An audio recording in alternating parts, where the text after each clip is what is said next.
ఒక ఊర్లో కుందన్ అనే ఒక బీదవాడు తన భార్య కూతురు రాధతో కలిసి నివసిస్తూ ఉండేవాడు. కుందన్ మొదటి నుండి బీదవాడు కాదు. అతని తండ్రి ధనవంతుడైన వ్యాపారి. కాని అతని తండ్రి చనిపోయిన తరువాత కుందన్ని అతని తమ్ముడు శంకర్ ఇంట్లో నుండి వెళ్లగొడతాడు. కుందన్ తమ్ముడు శంకర్ బాగా చదువుకుంటాడు. అతను ఒక న్యాయవాది. కుందన్ ఎప్పుడు వచ్చి ఇంట్లోకి వస్తానని అడిగినా శంకర్ అతన్ని భయపెడుతూ ఉంటాడు. పో ఇక్కడి నుండి, లేకపోతే ఎంత పెద్ద కేసు పెడతానంటే నానమ్మ గుర్తుకు రావాలి.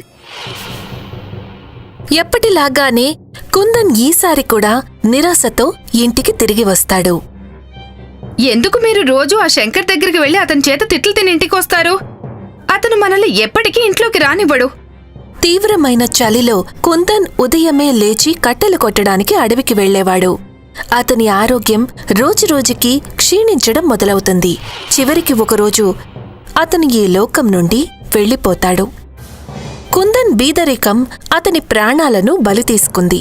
ఇప్పుడు కుందన్ స్థానంలో అతని భార్య కట్టెలు కొట్టడానికి వెళ్లడం మొదలుపెడుతుంది. ఒకరోజు ఆమె ఆరోగ్యం కూడా చెడిపోతుంది. రాధ మనసులో ఒక భయం మొదలవుతుంది. తన తండ్రిలాగా తల్లి కూడా తనని వదిలిపెట్టి వెళ్లిపోతుందేమోనని. ఒకవేళ ఆమె తల్లి కూడా చనిపోతే ఈ ప్రపంచంలో ఆమె ఒంటరిదైపోతుంది. అమ్మా, నిన్నీ పరిస్థితుల్లో నేను చూడలేకపోతున్నాను. నేను వెళ్ళి ఎవరైనా డాక్టర్ని తీసుకొస్తాను. రాధా, నాకొచ్చిన ఈ జబ్బుకి మందు లేదమ్మా. నన్ను ఎవరూ కూడా కాపాడలేరు. అలా మాట్లాడకమ్మా. మన సంకల్పం గొప్పదైనప్పుడు అసాధ్యాన్ని కూడా సాధ్యం చేసుకోవచ్చమ్మా. రాధ డాక్టర్ కోసం వెతుక్కుంటూ బయలుదేరుతుంది. ఆమెకి ఒక చెట్టు కింద ఒక ముసలమ్మ తపస్సు చేసుకుంటూ కనిపిస్తుంది. అమ్మా, మా అమ్మని కాపాడండి. ఆమె ఆరోగ్యం అస్సలు బాగాలేదు. నేను మీ అమ్మకు నయం చేస్తాను, కానీ నువ్వు నాకొక పని చేసి పెట్టాలి. చెప్పండమ్మా, నేను మా అమ్మ కోసం ఏ పనైనా చేస్తాను. ఇక్కడికి 70 కిలోమీటర్ల దూరంలో ఒక క్యాబేజీ పొలం ఉంది. ఆ పొలం నుండి నువ్వు ఒక క్యాబేజీని కోసుకుని నాకు తెచ్చివ్వు. ఆ ముసలమ్మ రాధకు ఒక పటం ఇస్తుంది. రాధ ఆ పటం చూసుకుంటూ ఆ కాలీఫ్లవర్ తోట ఉన్న దగ్గరికి బయలుదేరుతుంది.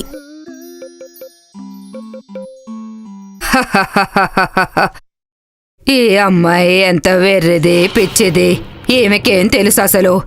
నేను ఒక మాయా క్యాబేజీని తీసుకురమ్మన్నానని ఆ క్యాబేజీని తిని నేను అమరురాలినవుతాను. తర్వాత ఈ అమ్మాయికి దొరికేది బాబా ఇచ్చిన బూడిదే.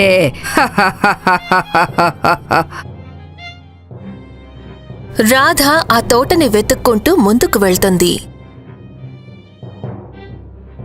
దారిలో ఆమెకు ఒక ఆకలితో ఉన్న పులి ఎదురవుతుంది. చాలా రోజుల తర్వాత మంచి భోజనం దొరికింది. ఈ అమ్మాయి కాళ్ల మాంసం తిని నా కడుపు నింపుకుంటాను. రాధ ఆ పులితో ఇలా అంటుంది. పులిరాజా, పులిరాజా, నన్ను తినొద్దు. మా నాన్న చనిపోయాడు. మా అమ్మ కూడా మరణశయ్య మీద ఉంది. నేను తప్ప మా అమ్మని చూసుకునేందుకు మాకింక ఎవ్వరూ లేరు. పులికి రాధ మీద దయ కలుగుతుంది. ఆమెని తినకుండా వదిలేస్తుంది. రాధ అడవి దాటి ఒక ఎడారిలోకి వస్తుంది. ఎండవేడికి ఆమెకు దాహం వేస్తుంది. రాధ మంచినీళ్లు ఇవ్వమని భూమిని ప్రార్థిస్తుంది. భూదేవి, భూదేవి, నాకు కొన్ని మంచినీళ్లు కావాలి. మా నాన్న చనిపోయాడు. మా అమ్మ కూడా మరణశయ్య మీద ఉంది. నేను తప్ప మా అమ్మని చూసుకునేందుకు మాకింక ఎవ్వరూ లేరు. ఆ ఎడారిలో ఒక గుంత ఏర్పడి ఆ గుంతలో నుండి నీళ్లు బయటికి వస్తాయి. రాధ కడుపు నిండా ఆ నీళ్లను తాగుతుంది. రాధ ఆ ఎడారి దాటి కాలీఫ్లవర్ తోట దగ్గరికి చేరుకుంటుంది. కాని ఆ తోటలోని ఒక్క కాలీఫ్లవర్ని కోయడం కూడా అంత సులభం కాదు. ఎందుకంటే ప్రతి కాలీఫ్లవర్కి ఒక నల్లటి త్రాచుపాము చుట్టుకుని ఉంటుంది. రాధ ఏ పువ్వుని కోసేందుకు ప్రయత్నించినా దాని మీద ఉన్న పాము బుస కొడుతూ ఉంటుంది. పాము పాము నన్ను కాటేయొద్దు. మా నాన్న చనిపోయాడు. మా అమ్మ కూడా మరణశయ్య మీద ఉంది. నేను తప్ప మా అమ్మని చూసుకునేందుకు మాకింక ఎవ్వరూ లేరు. అప్పుడే రాధ వెనక నుండి ఒక యువకుడి మాటలు వినిపిస్తాయి. ఈ పొలంలో నువ్వు ఎంత వేడుకున్నా ఫలితం ఏమీ ఉండదు. ఎందుకు? నేను ఈ పొలానికి యజమానిని. ఈ పొలానికి ఒక శాపం ఉంది. అందుకే నువ్వే కాదు, నేను కూడా నా పొలంలో నుంచి ఒక్క కాలీఫ్లవర్ని కూడా తీసుకుపోలేను. ప్రతి ఒక్క కాలీఫ్లవర్కి ఎంత శక్తి ఉందంటే ఎవరైనా ఒక్కసారి తింటే వాళ్ళకి జీవితంలో ఏ జబ్బు రాదు. ఆ శాపం పోయేందుకు మార్గమేమీ లేదా? ఉంది.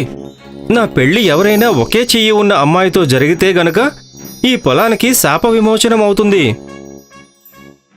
మీ దగ్గర ఒక కత్తి ఉందా? నువ్వు కత్తితో ఏం చేస్తావు? నువ్వు ముందు నాకు కత్తి ఇవ్వు. రాధ ఆ యువకుడి దగ్గర కత్తి తీసుకుని తన ఒక చేతిని నరికేసుకుంటుంది. నీకేమైనా పిచ్చి పట్టిందా? ఎందుకెలా చేశావు నువ్వు? నాకిప్పుడు మరో మార్గమేమీ కనిపించలేదు. నువ్వు నన్ను పెళ్లి చేసుకుంటావా? నాకు ఎట్టి పరిస్థితుల్లోనైనా ఒక క్యాబేజీ కావాలి.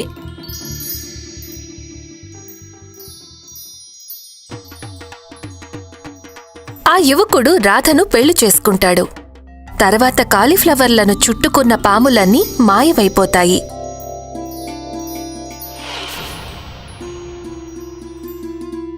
రాధ ఒక కాలీఫ్లవర్ని కోసుకుంటుంది.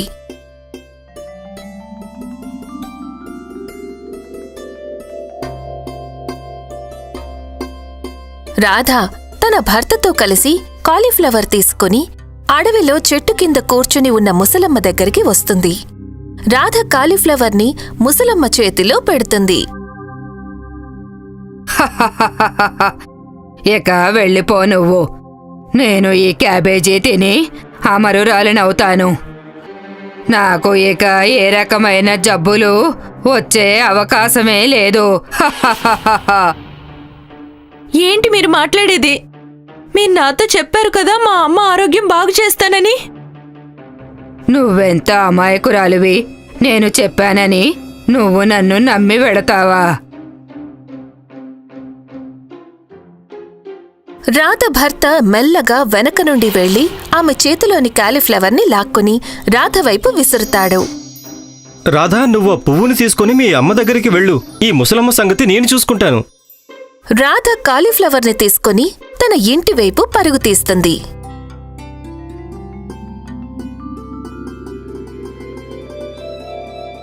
తరువాత తన తల్లితో ఆ పువ్వుని తినిపిస్తుంది. ఆ పువ్వు తినగానే ఆమెకి జబ్బు తగ్గిపోతుంది. తర్వాత రాధ తన తల్లితో కలిసి అడవిలోకి వెళ్తుంది.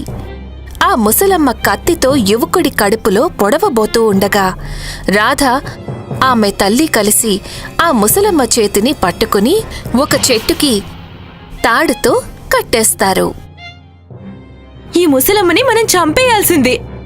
వద్దు, ఈమెని ఇలాగే వదిలేద్దాం. మనకి ఎవరినీ కూడా చంపే అధికారం లేదు.